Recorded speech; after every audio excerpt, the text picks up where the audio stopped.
state payroll tax by one of our newly elected Democratic Socialists of America would force out jobs of Washington state, and it will. And even business leaders and our own mayor here in Bellevue, Washington say, this is a terrible idea. What's it look like? Let's get into it. Here we go. All right, here's the guts of it. We're going to watch a bunch of video because there's some really good video on this. Chris Daniels did a good spot on a couple of interviews. Bellevue's mayor acknowledges Seattle tax policy has benefited her city and should acknowledge as a warning sign for Washington lawmakers who dare consider a new statewide payroll tax. This would be detrimental to everybody, I think, said Lynn Robinson, who is a moderate Democrat here in Bellevue. But the reason you never hear me talk about Lynn Robinson, I've talked about her maybe once or twice, is because she's a moderate and she just handles everything. And we don't have crazy homelessness. We don't have people running around shooting each other left and right. We don't have a bunch of drugs being stolen. We don't have massive property crime. We didn't defund our police. She has everything under control. And that's what Bellevue is all about. Businesses come here because everything's under control. It runs like it should. It runs like a Republican city.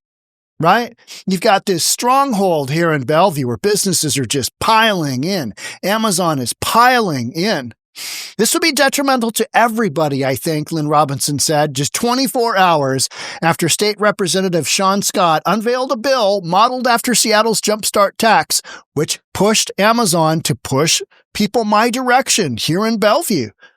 There's going to be probably 20,000 employees come from Seattle to Bellevue when it's all said and done. He unveiled a bill modeled after Seattle's Jumpstart tax to tax large businesses 5% for employees making more than $125,000 a year. What will those big employees do? They'll leave Washington state. They'll leave. They'll leave. Why would you stay here? Oh, you're going to tax us that? I don't think so. Not happening.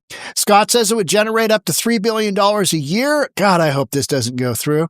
Now, all right, before we get into the videos, let's do this. Sean represents the 43rd District. He serves as vice chair of the Labor and Workplace Standards Committee, sits on the House Education and Finance Committee.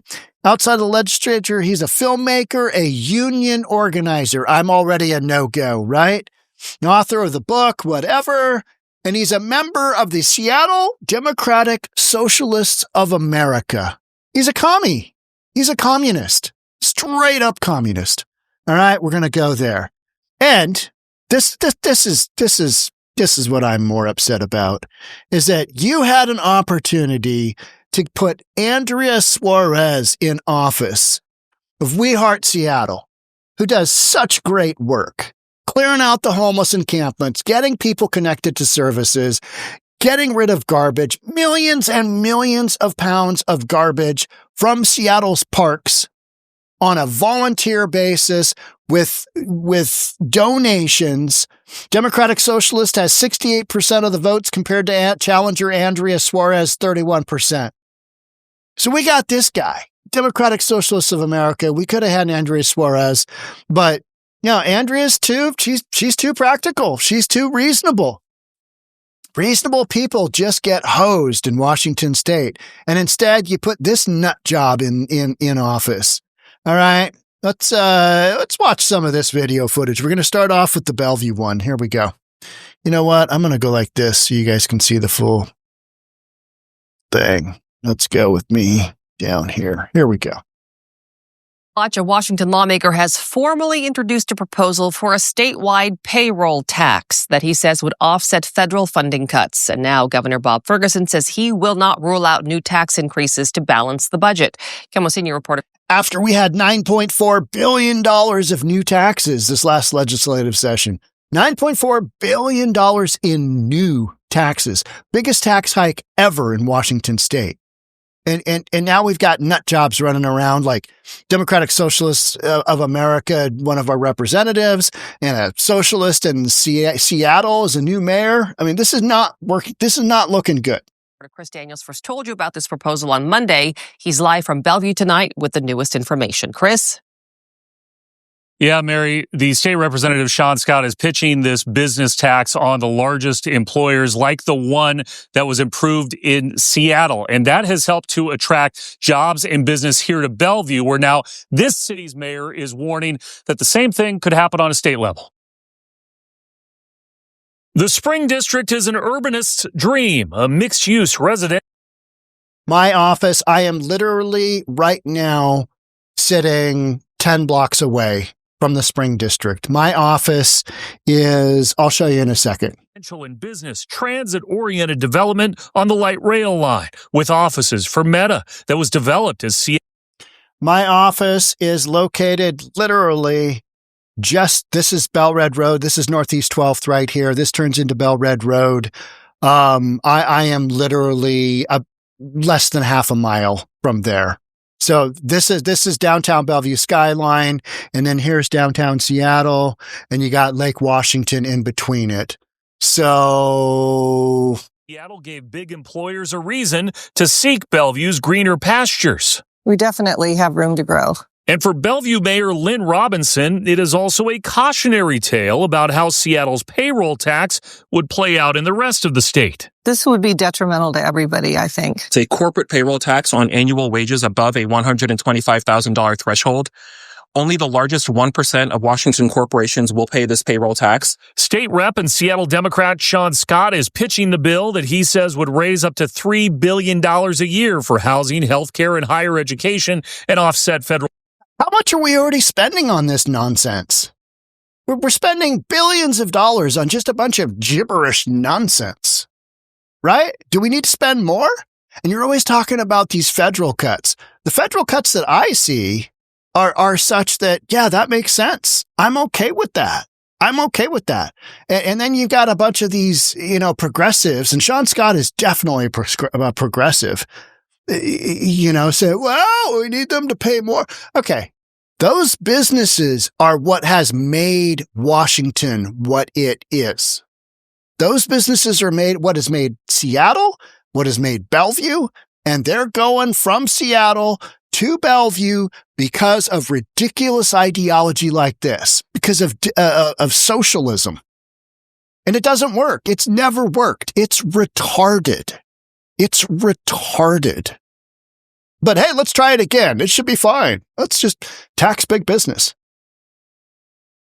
Federal funding cuts. Feels more like one of those tax first, plan later proposals. Rachel Smith is with the Washington Roundtable representing private sector interests. Washington already ranks 46th in affordability, and we know that significantly increasing costs for businesses does not lower costs for families in Washington state. Any potential revenue stream like that doesn't solve the budget shortfall we're trying to solve for this next year. Yet Washington Governor Bob Ferguson did not immediately rule out new taxes after signing off on the biggest tax increase in state history this year. It's really hard, but we're not doing it by taxing the very businesses that provide our city with the monies that we need to provide human services. So you think the state should give?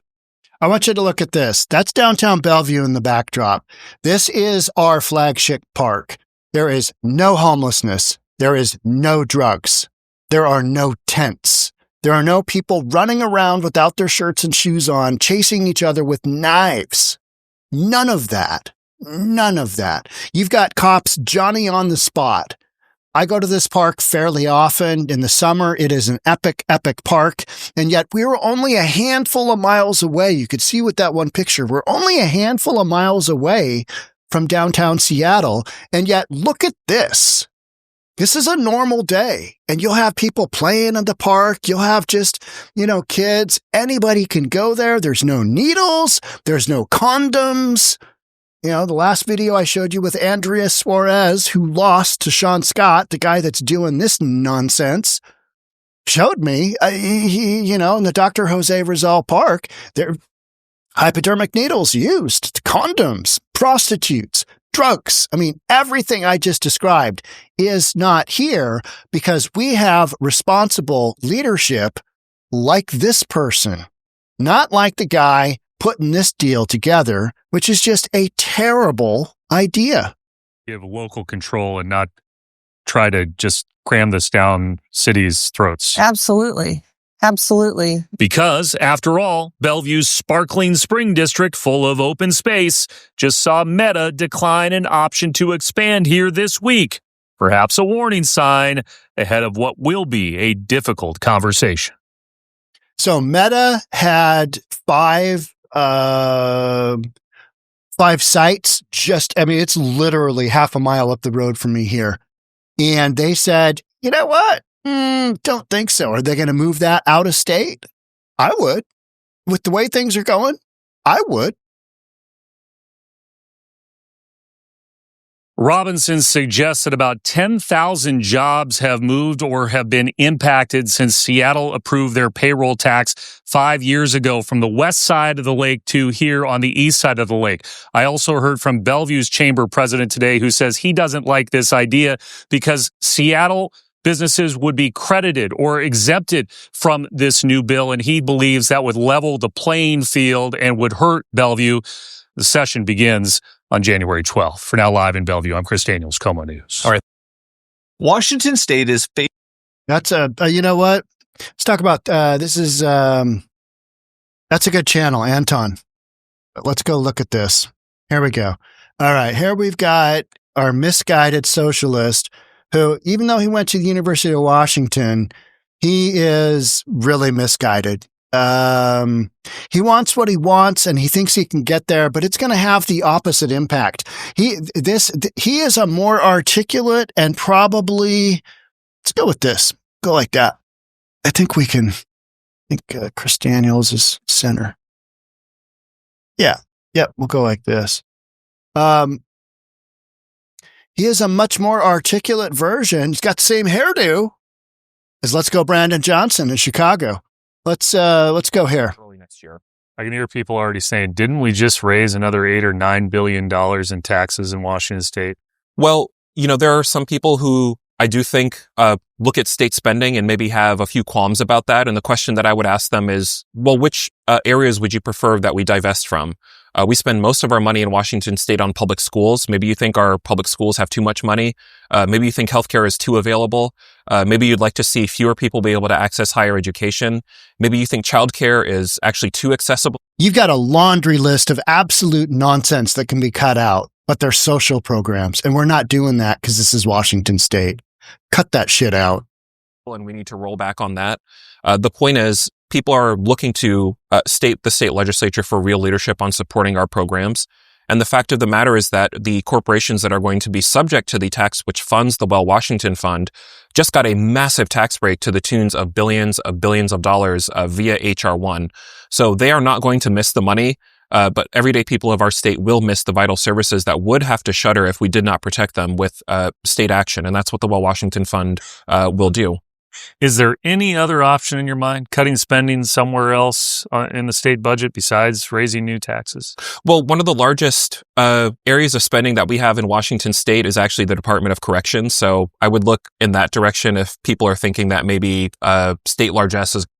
Department of Corrections, we need to increase funding on that. We need to incarcerate more people. We need to arrest, we need to prosecute, and we need to incarcerate more people. Because everybody knows you've got a core group of people running around committing crimes, and if you incarcerated them, crime levels would drop. But we're not doing that because the optics of those statistics would not look great. We're incarcerating who? Good God, we can't do that. But let's keep going. Gotten so big that people are not getting the services that they need.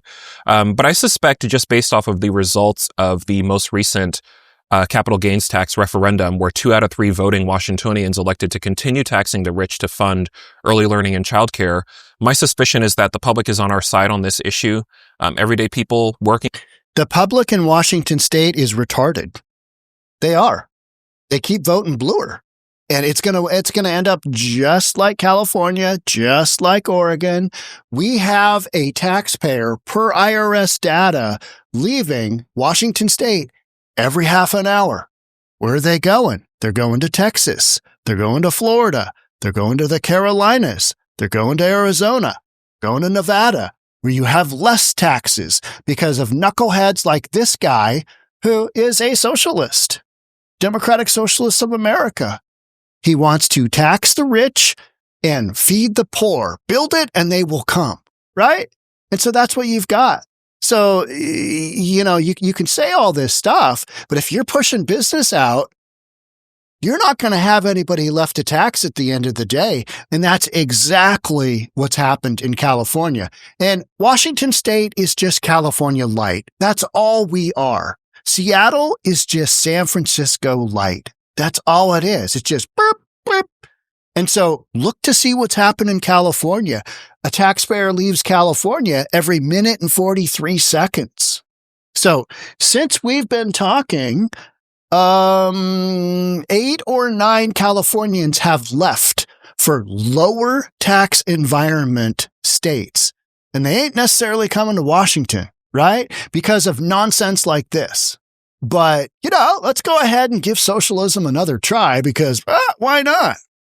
Families, public school teachers are all going to be on our side on this issue in this fight to make sure that we're funding vital services by taxing the ultra wealthy and the biggest corporations in our state.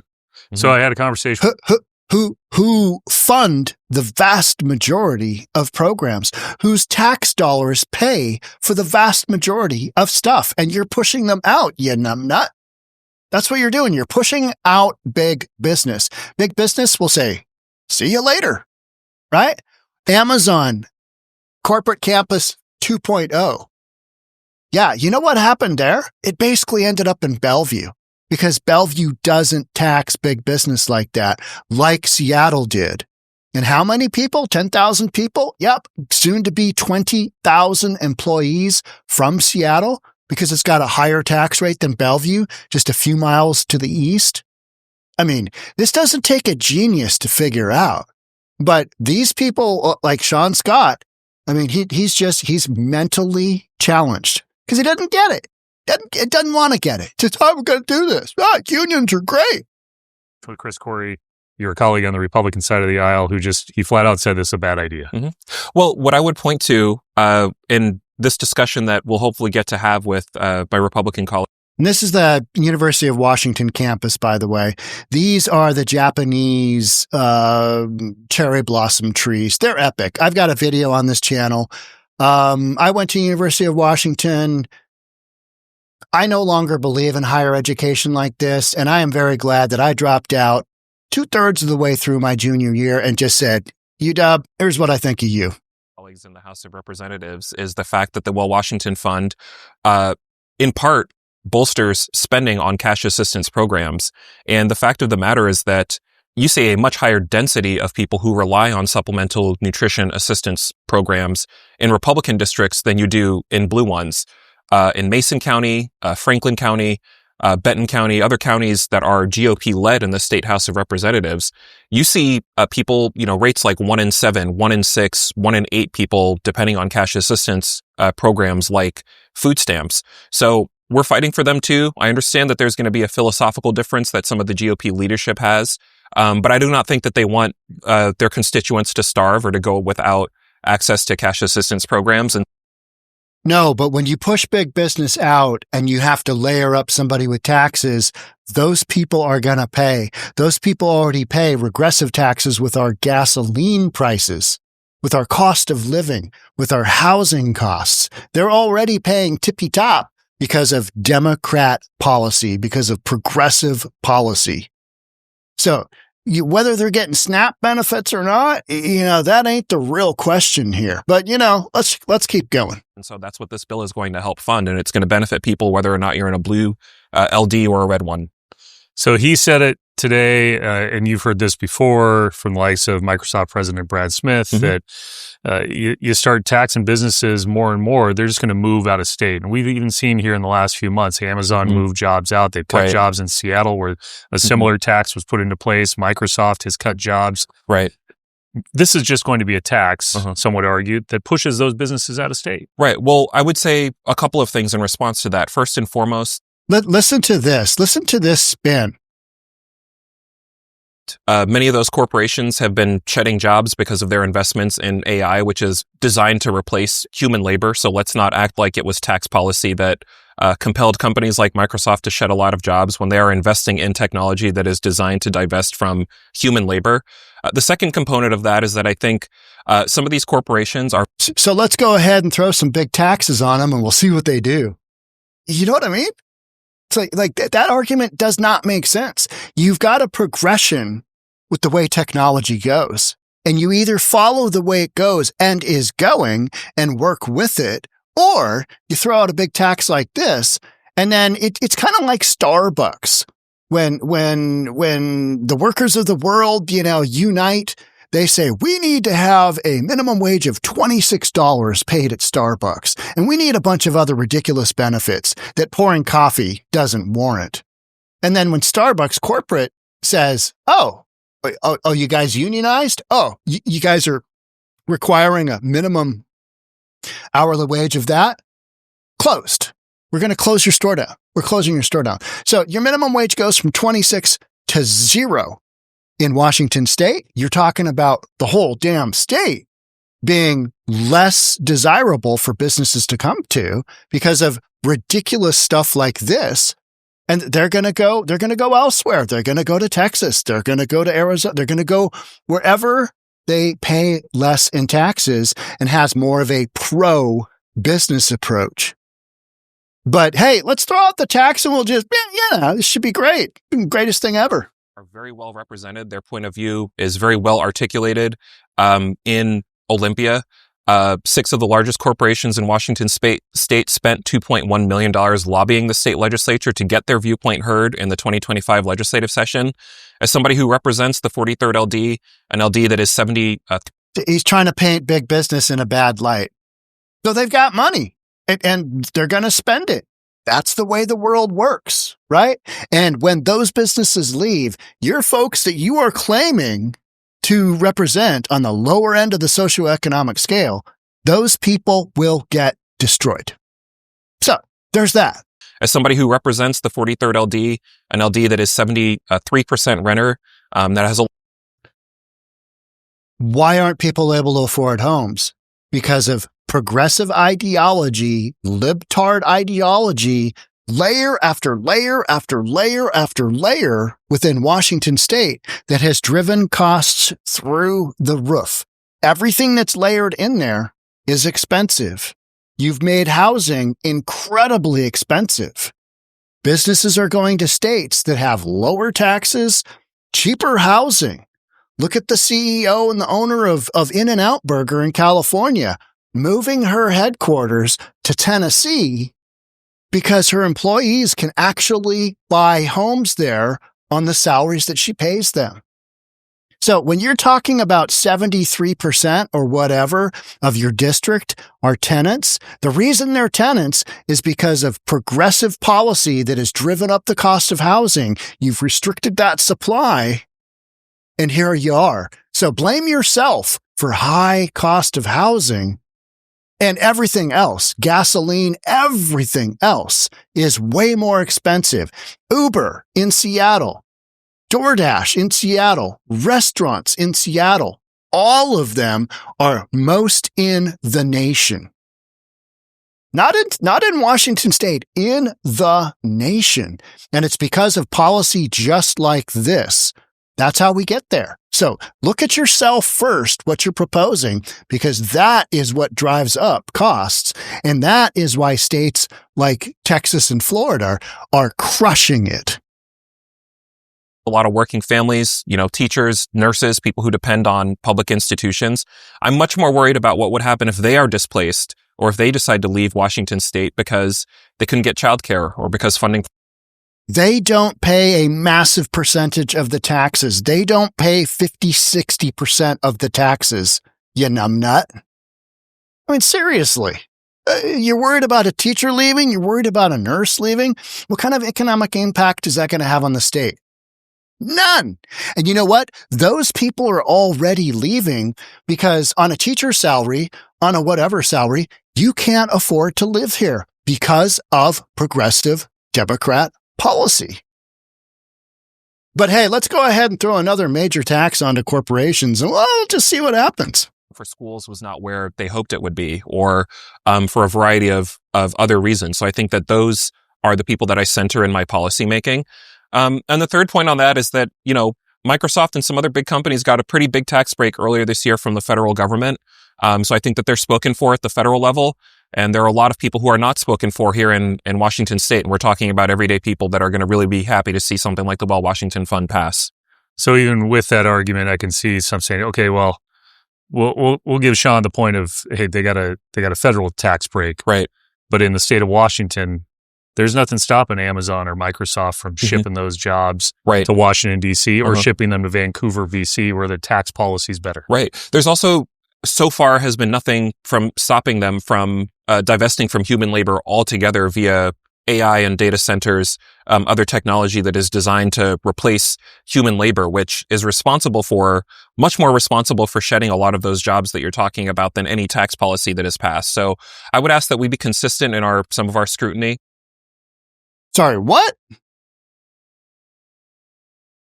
What?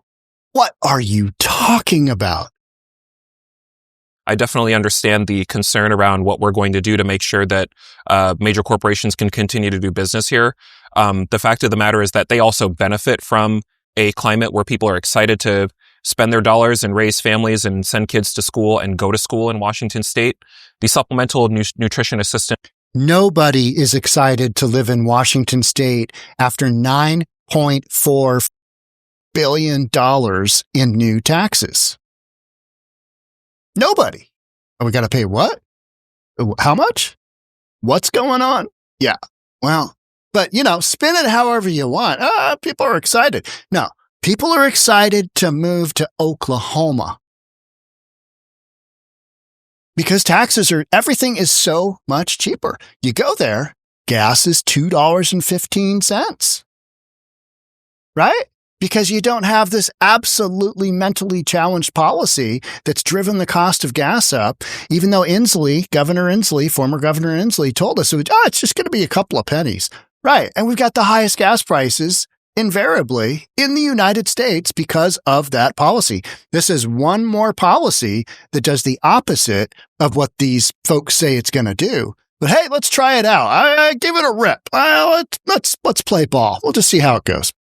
A program, for every federal dollar that is spent on that program, it actually generates $1.50 in economic activity. So the Well Washington Fund is going to be good for the overall business climate of our state. And that's a perspective that I look forward to bringing to the table as we urge this bill's passage. Good luck. The last thing I'll ask you is about the issue of affordability, which, as you know, it was a big topic of conversation in the most recent slew of elections, and including the Seattle mayor's race. And there's this argument that can be made that you continue to add taxes to somebody's bottom line. It makes it less affordable. Right. Well, I have been a proud member of the Seattle Democratic Socialists of America since January the 4th, 2017. So these conversations about what it means to make our cities, our states more affordable is something that we have been very active on. I look at affordability from the vantage point of the 99%, not the 1% of the largest corporations that are going to be subject to the payroll tax that funds the Well Washington Fund. And the fact of the matter is that there are more of us than there are of them. There are much more working families. There are more renters. You numbnut. They're the ones that fund everything. They're the ones that fund everything. They provide jobs. They provide places for people to go that can afford stuff. The 99%, they don't pay hardly anything percentage-wise. They pay a very small percentage. That's how it goes. But you're defending them. I get it. You're a socialist. You don't understand reality, which is that socialism has never worked, won't work now, and won't work moving forward. But, again, let's just give it a rip and, we'll see how it goes. Because for me, it's job security. Because I'm going to be able to say, you know what? Your whole thing with whatever that ridiculous bill was, it just drove costs up, and rent is more now, and home prices are more, and gasoline is more. And so, where did you go with that whole socialism concept there? Where did that construct go? Where did that lead you? to more, and people leaving. And now the people that you're claiming that you're supporting, that you're providing support for, are paying more, and they don't have the ability to leave because they got no money because you taxed them all. So, More students, there are more retired public employees, people that really want to see a strong social safety net. That's the 99%. So I look at it from the vantage point of what does it mean for us to build an economy that works for everybody? And I think that has to entail some of the largest corporations that have done pretty well by themselves in Washington state, thanks to some pretty large tax breaks and other subsidies that we've given them over the years. So let's make sure that we're spreading the wealth around and we see shared prosperity for everyday people across our state. And that's what the Well Washington Fund is all about. It's about retardation. Washington state used to be a very pro-business state. Low taxes, no state income tax, affordable real estate. And then you started to have a bunch of people move up here from California with their progressive ideology that has done nothing but drive the cost of everything up and bring a political structure that is literally failing in front of us. Seattle is failing.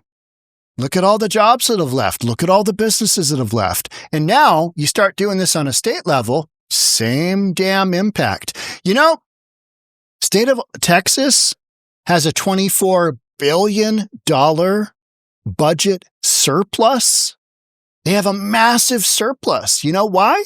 They don't do ridiculous horse shit like be a sanctuary city, be a sanctuary state, pay millions and millions, hundreds of millions of dollars to criminal illegal aliens. They don't do that.